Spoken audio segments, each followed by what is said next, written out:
ada permintaan rekening dari Kamboja. Pemilik bisnis ini merekrut para penjaringnya, kemudian mengumpulkan rekening-rekening tersebut dari masyarakat. Banyak caranya biar nasabah mau join sama kita, dari promo-promo, dari RTP atau rules-nya. Bandar melalui admin back office itu bisa melakukan pengaturan permainan.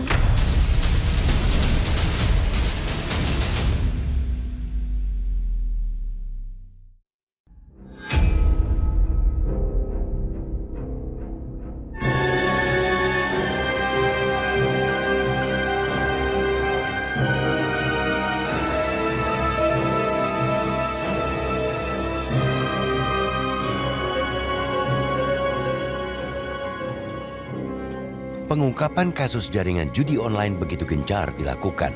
Maklum, pasar judi online di tanah air selama ini menjadi incaran para bandar besar dan melibatkan banyak pihak dalam melancarkan praktik haramnya. Tidak hanya dari dalam negeri, pelakunya bahkan berjejaring internasional demi mengeruk cuan para korbannya. Pada Oktober lalu misalnya, puluhan WNI dipulangkan dari Filipina karena terlibat jaringan pekerja judi online internasional. Selain bertugas sebagai operator, para pelaku juga ditargetkan merekrut korban dari Indonesia. Total itu 439 ya, dari Filipina yang dilakukan penegakan hukum. Dari 69, 2 jadi tersangka di Filipina, sisanya dideportasi karena melanggar undang-undang. Berdasarkan hasil penyelidikan yang dilakukan oleh kepolisian Filipina, dari 69 tersebut, 2 dinyatakan sebagai tersangka, 4 sebagai saksi korban, dan sisanya sebagai operator judi online. Selain memburu sindikat ke luar negeri, simpul jejaring judi online di dalam negeri pun tak luput dari pengawasan aparat kepolisian. Awal November lalu, penyidik Direktorat Reserse Kriminal Umum Polda Metro Jaya menggeledah sebuah ruko yang dijadikan kantor satelit judi online di wilayah Bekasi, Jawa Barat. Dari hasil penggeledahan, polisi menangkap 12 orang pegawai yang dipekerjakan sebagai operator dan staf administrasi serta 3 orang berinisial AK, AJ, dan A yang diduga berperan sebagai pengendali. Tugas daripada 12 orang tersebut untuk mengumpulkan daftar web judi online. Difilter oleh saudara AJ dengan menggunakan akun Telegram milik AK agar website yang telah menyetorkan uang setiap 2 minggu sekali akan dikeluarkan dari list tersebut. Setelah list website yang sudah dibersihkan, maka AK akan mengirim daftar web ataupun list web judi online tersebut kepada tersangka R untuk dilakukan pemblokiran. Dalam perkembangan kasusnya terungkap, sindikat yang melindungi ribuan situs judi online selama ini adalah oknum pegawai Kementerian Komunikasi dan Digital, Komdigi. Bukannya ikut memberantas, para oknum pegawai ini justru turut bersekongkol dengan sindikat judi online. Fee besar membuat para pelaku gelap mata, sehingga memilih mengikuti kemauan bandar judi mengelola situsnya. Bagaimana tidak, dari ribuan situs yang dilindungi mereka kecipratan cuan sebesar 24 juta rupiah per situs. Dari 26 orang yang telah ditetapkan tersangka oleh kepolisian, 10 orang diantaranya tercatat sebagai pegawai Kementerian Komdigi dan 16 orang sisanya merupakan warga sipil. Selain itu, polisi juga terus memburu 4 anggota sindikat pengendali judi online yang namanya masuk dalam daftar pencarian orang. Saat melancarkan aksinya, para pelaku memiliki perannya masing-masing mulai dari pemilik atau pengelola website, penampung setoran, hingga perekrut dan mengkoordinir para tersangka. Dalam kasus ini, polisi telah menyita uang dan sejumlah aset terkait judi online dengan nilai total mencapai 167 miliar rupiah. Tak berhenti di situ, pada 8 November lalu, Polres Jakarta Barat membongkar sindikat penyewaan nomor rekening bank yang disinyalir untuk menampung cuan hasil judi online. Siapa sangka, sebuah rumah di Perum Cengkareng Indah, Jakarta Barat ini dijadikan pusat aktivitas transaksi administrasi terkait judi online. Sindikat penyewaan nomor rekening bank ini kuat diduga terhubung dengan jaringan pengendali website di Kamboja dan beroperasi sejak tahun 2022 silam. Tarif sewa setiap nomor rekeningnya dipatok harga Rp500.000 hingga Rp1 juta. Jangka waktunya pun diatur sedemikian rupa, mulai dari 6 bulan dan dapat diperpanjang sesuai kesepakatan dengan pemilik nomor rekening. Ada permintaan rekening dari Kamboja yang akan dilakukan untuk bisnis judi online. Maka dari itu si pemilik bisnis ini merekrut para penjaringnya, kemudian mengumpulkan rekening-rekening tersebut dari masyarakat. Mereka membuat mobile banking dan mereka diberikan handphone, sehingga HP tersebut dan ATM-nya nanti yang dikirimkan ke Kamboja. Sedangkan buku-buku rekeningnya masih disimpan oleh para pelaku. Polres Jakarta Barat menetapkan 8 orang sebagai tersangka yang memiliki peran sebagai pemilik bisnis, penjaring masyarakat, serta penjual rekening kepada pelaku. Adapun total nilai uang yang dihasilkan dari bisnis sewa nomor rekening tersebut mencapai Rp21 miliar setiap harinya.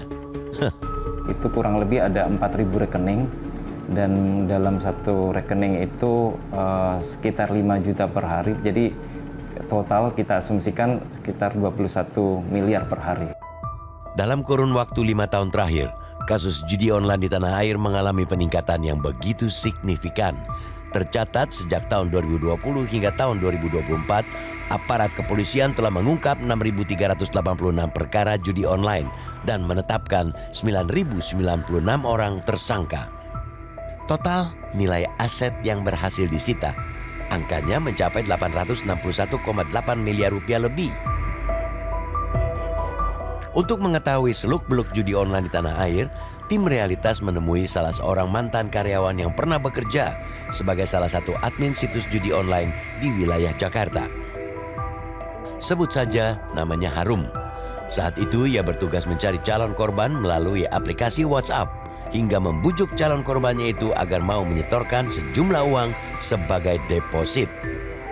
Ketika itu, setiap karyawan memiliki tanggung jawab mengelola 4 hingga 6 situs judi online.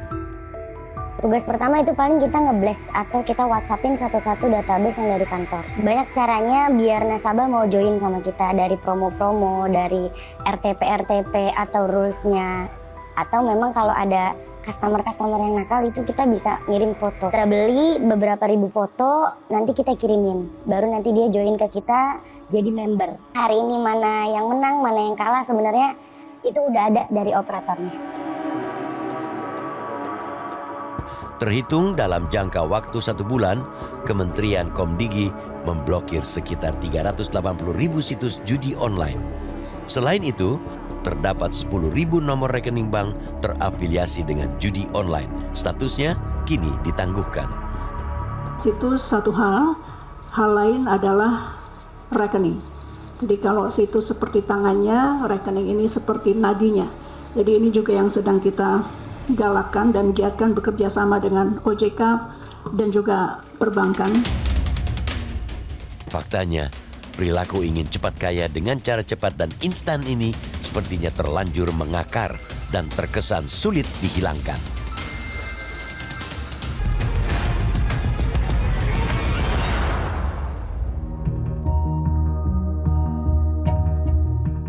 Bagaikan wabah penyakit yang mengakar dalam kehidupan masyarakat, candu judi online saat ini seolah sulit dihentikan. Maklum, situs judi online sangat mudah diakses oleh siapapun dari berbagai kalangan. Judi online seolah menjadi pelarian, meski dampak negatif yang ditimbulkan begitu dahsyat, tidak hanya bagi para pelakunya tetapi juga bagi masyarakat luas. Berdasarkan data Pusat Pelaporan dan Analisis Transaksi Keuangan atau PPATK, perputaran uang dari hasil judi online di Indonesia jumlahnya terus meningkat sejak tahun 2017. Bahkan di kuartal pertama terhitung sejak awal Januari hingga akhir Maret tahun ini saja, dana yang dihimpun mencapai 174,56 triliun rupiah. Begitu besarnya perputaran uang haram dari bisnis judi online, faktanya berbanding terbalik dengan kondisi kehidupan para pencandunya. Kehadiran judi online sangat berdampak negatif dalam kehidupan, mulai dari kerugian finansial, retaknya hubungan rumah tangga, hingga memicu tindakan kriminal.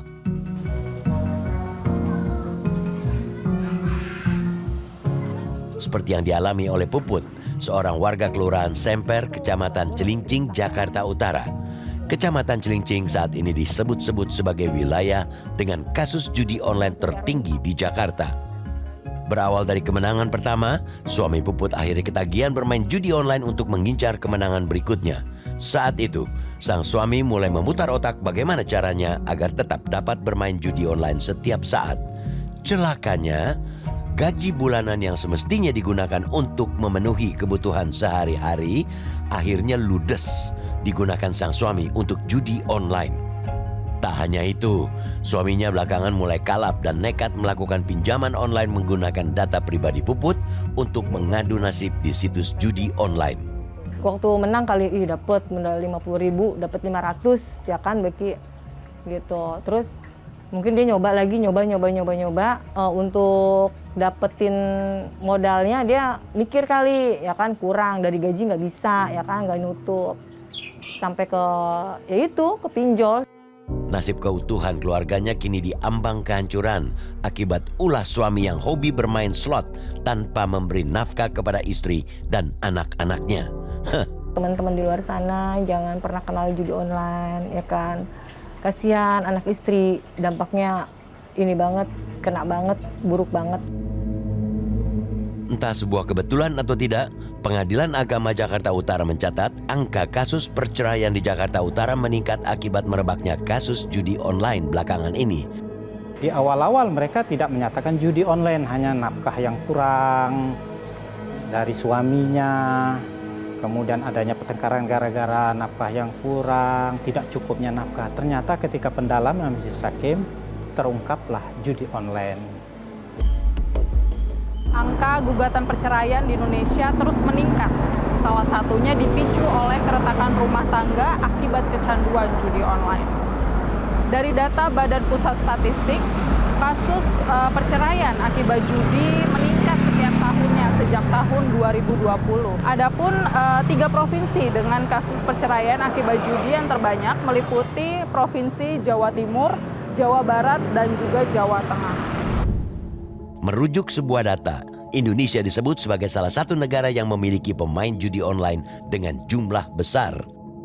Per bulan Juni tahun ini saja, terdapat 4 juta orang masyarakat yang terdeteksi bermain judi online. 80.000 diantaranya tercatat masih berusia di bawah 10 tahun dan 440.000 lainnya di rentang 10 tahun hingga 20 tahun. Sungguh ironis. Kecanduan judi online juga dapat berdampak buruk bagi kesehatan mental para pemainnya, utamanya bagi anak-anak. Kurniawan Satria Denta, seorang dokter spesialis anak, mengungkap faktor lingkungan dan abainya pengawasan orang tua menjadi penyebab candu judi online pada anak. Slot itu kan dibikin sangat menarik sekali ya, dengan warna-warni, dengan efek animasi ya, sehingga si anak itu menganggapnya ini sama seperti game-game biasanya gitu. Dan akhirnya di otaknya si anak semakin butuh untuk terpapar dan terpapar terus gitu. Itu namanya kecanduan yang tadi. Nah, dari kedua faktor tersebut lah ya, faktor internal si anak, faktor eksternal si anak, itu yang membuat anak gampang kecanduan. Bagaimanapun juga ini akan mengganggu performa si anak hingga nanti dia kecerdasan si anak atau perkembangan otak si anak akan jadi sangat berkurang jauh. Dan biasa kalau kita udah bicara nanti udah selesai nih usia anak-anak, selesai usia remaja, tentunya akan lebih sulit buat kita untuk mengembalikan potensi yang ada di kecerdasan si anak. Pada bulan Juli lalu, PPATK bahkan melaporkan terdapat hampir 200.000 anak yang terlibat melakukan transaksi judi online. Usianya antara 11 hingga 19 tahun dengan nilai total transaksi mulai dari 3 miliar hingga 282 miliar rupiah. Frekuensinya pun beragam, mulai dari 22.000 kali hingga 2,1 juta kali dalam melakukan transaksi. Sementara itu, nilai rata-rata transaksi deposit yang dilakukan oleh masyarakat angkanya cukup beragam, mulai dari 10.000 hingga tak terbatas jumlahnya. Dengan nilai minimum deposit Rp10.000 tersebut, Bermain judi online dapat dijangkau oleh siapapun, termasuk anak-anak. Beberapa sudah ditangkap mungkin para disebut bandar-bandarnya. Tapi betul nggak hilang 1 tumbuh 1000, ini kan yang kita khawatirkan. Sementara berbagai regulasi di antar negara ini beragam, ada yang legal gitu ya, bahkan mungkin dianggap ekonomi kreatif dan lain sebagainya. Nah ini yang menurut saya perlu diplomasi secara politik dan kemudian kita juga berkomitmen untuk penegakan hukum. Tanpa itu semua kita akan berada di kelompok yang menjadi sasaran dan kita siap-siap bonus demografi kita hari ini satu persatu dipreteli. Celakanya, sepertinya publik belum menyadari jika praktik judi online merupakan salah satu bentuk penipuan yang dikendalikan oleh seorang bandar.